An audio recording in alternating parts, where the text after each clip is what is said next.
Welcome, travelers, to the edge of reality. I am your host, Darth Nexis, and your story begins now. To nearly every player in Gielinor, the Barrows are simply a milestone, a mid-game rite of passage.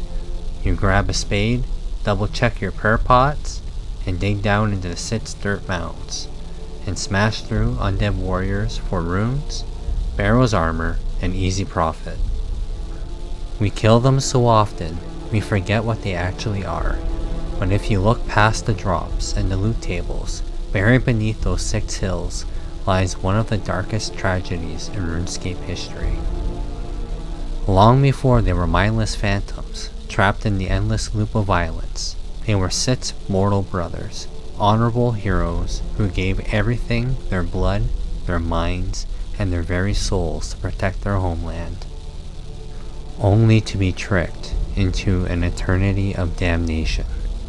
This is the story of the Barrows Brothers and the dark puppet master who stole their peace. Act 1.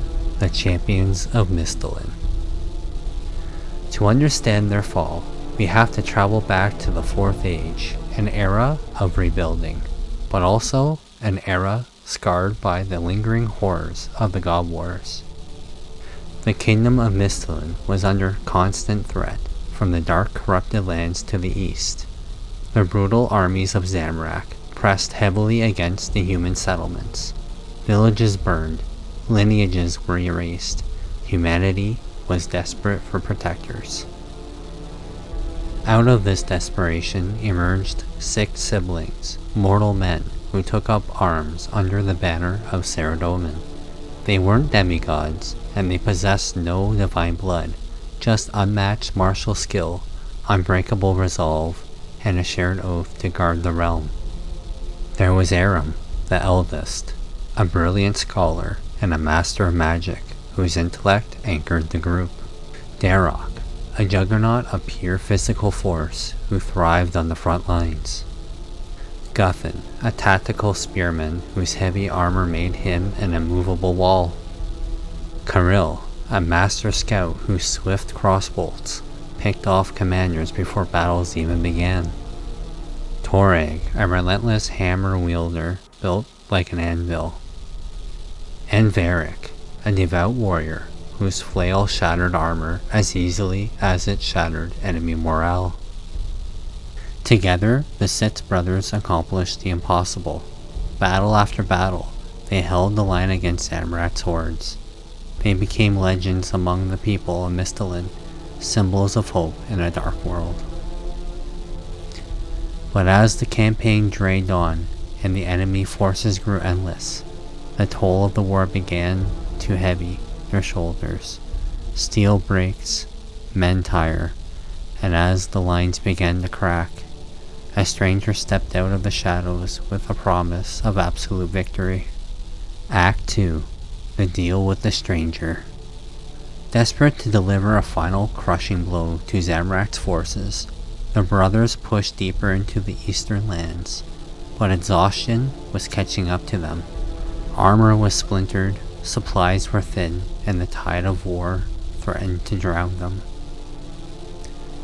That was when he appeared. A mysterious figure approached the 6 siblings. He called himself a friend to their cause, a benefactor offering salvation. In truth, this was Sliske, a master Mahjarrat, necromancer, a manipulator who viewed mortal lives as nothing more than playthings. Sliske made them a proposition. He would grant them 6 sets of equipment forged with ancient, unimaginable power, weapons that could splinter armor like parchment, and suits of mail that could turn aside lethal blows. All he asked in return was their solemn pledge to fight to the end. It was a classic Forstrian bargain, but the brothers were too desperate to see the trap. They accepted the gear, and overnight their strength became terrifying. Dharok's great axe swung with a fury that grew deadlier with his own blood spilled. Ahrim's magic didn't just burn his foes, it sapped their very strength and resolve. Carol's bolts tore through whole ranks before enemies could even draw a sword. With these shadow-infused artifacts, the Sith brothers swept across the battlefield like a plague, obliterating Zamorak's remaining legions. Victory was secured, Misthalin was saved. But shadow magic never comes without a price.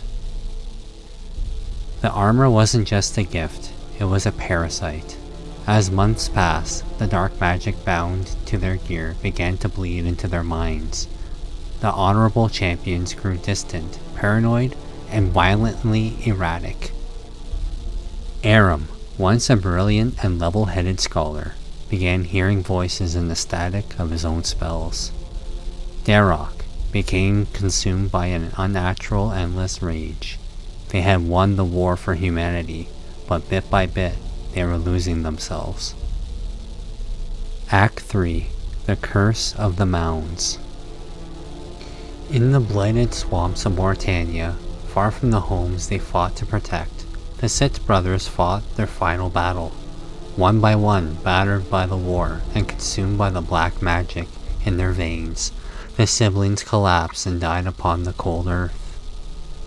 The people of Misthalin wept for their saviors. To honor their sacrifice, a grand burial was constructed in the marshes. 6 stone crypts were carved, and above each, a massive mound of earth was raised to mark their eternal resting place. They were buried as kings, wrapped in the very armor that had brought them victory. Their immortal story ended there, but for Sliske, the game was only beginning. Death did not grant the brothers peace. The moment their hearts stopped, Sliske activated the blood pact, woven into the gear. He raised their corpses, not as simple mindless zombies or brittle skeletons, but as wights, god-tier undead, that retained every ounce of their living martial skill, but possessed zero free will. The honorable champions of Misthalin were transformed into tragic trophy slaves, trapped inside their own decayed bodies, forced to guard their own tombs for eternity, at the whim of the Mahjarrat's dark amusement. Their minds were shattered, their souls bound to the soil, and their sacred burial grounds corrupted into a dark landmark of Mauritania. Act 4. The Individual Tragedies. What makes the Barrows so horrifying isn't just their collective fate, it's the personal agony woven into each individual brother. Because even as wights, faint echoes of who they once were still haunt those stone crypts. Take Ahrim the Blighted, once a brilliant mage who sought knowledge to protect humanity. His mind was the first to shatter under Sliske's influence. Now he wanders his crypt as a hollow shell, casting curses that drain the strength of anyone who enters. A tragic inversion of the scholar who once used his magic to empower his allies. Then there is Dharok, the Wretched. In life, he was a stoic defender, known for his iron discipline, but the shadowy great axe he carried feeds on pain and death. The weapon has trapped him in a perpetual state of agony. The closer he is to destruction, the wilder and more lethal his fury becomes. He cannot rest because his curse demands violence. Verac, the Defiled, was once perhaps the most devout ceremonist among them. Yet despite his unwavering faith, no divine intervention came to save him. Today, his soul is shackled to a Mahjarrat master, forced to serve the very darkness he spent his mortal life fighting against. And so it goes for Guthan, Carol, and Toreg, 6 champions who sought immortality through noble deeds, only to be granted a twisted eternal servitude. The Legacy of the Mounds. Centuries have passed since Sliske sealed their fate. Over time, nature reclaimed the Mounds, and the true history of the Sith's heroes faded into obscurity. Today, thousands of adventurers trek across Mauritania swamps, every single day. We dig up their graves, kill their tortured spirits, loot their personal armor, and sell it on the Grand Exchange without a second thought. To the rest of Gielinor, they are just a mid-game minigame, a convenient source of gear and profit.